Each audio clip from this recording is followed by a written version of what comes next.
Oh yeah. Yeah, Cyril.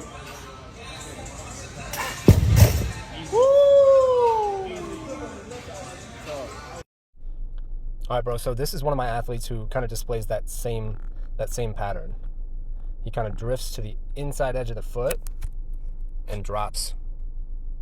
He drops the ankle. He kind of collapses the arch a little bit, and this right hip kind of follows the lead too.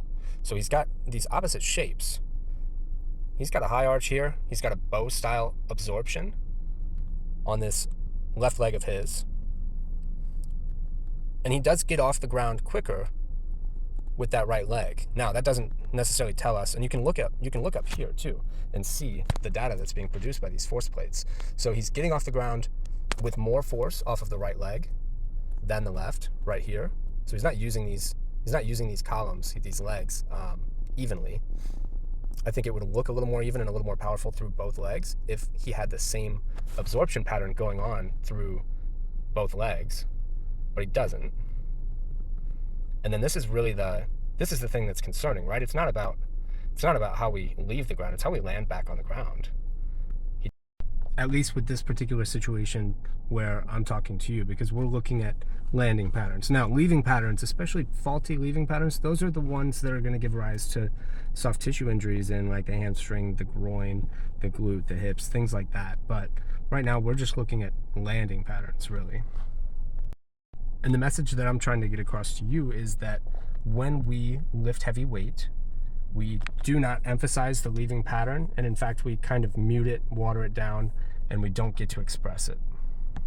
He does it again because he's got these reps. I don't know what he's doing. This is one of my athletes, but I don't see him often enough to tell you, that he's not deadlifting or doing things that are causing this, because it keeps showing up. But this is the really important thing to look at, because look at how much more force is coming through that plate on the right side, the blue, than the left.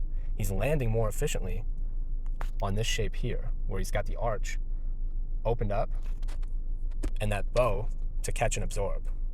So that's all to say that this pattern here, happening in the drive phase of something like a hex bar deadlift or a back squat, if that starts to show up too often and we can't make it not show up,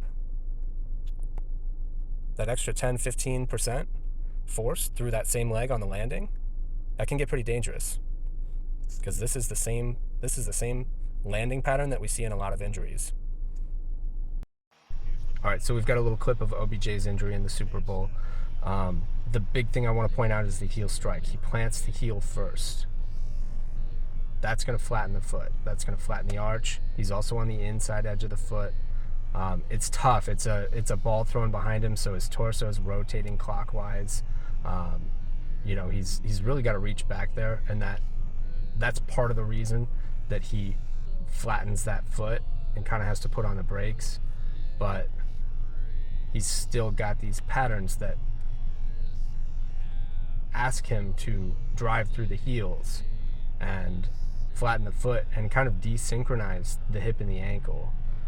In a perfect world, he would have had a short ground contact time with that left foot, and the ankle, the entire foot, would have kind of spun around in sync with that left hip as he was reaching back behind him. So these are things that we look for in any little aspect of training, because if they're happening with any frequency at all, we know that they might show up on the turf too.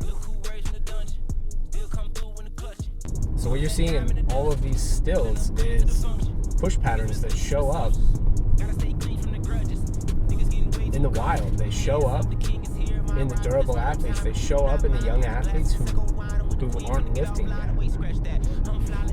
They show up in the athletes who decide not to lift. But the guys who lift and the guys who are the strongest, usually they're the ones with the crooked foot. And they're the ones who tend to, for one reason or another, we're thinking a lot of it has to do with weights. They're the ones who are hurt more often. So have a look, have an open mind. Let me know, man.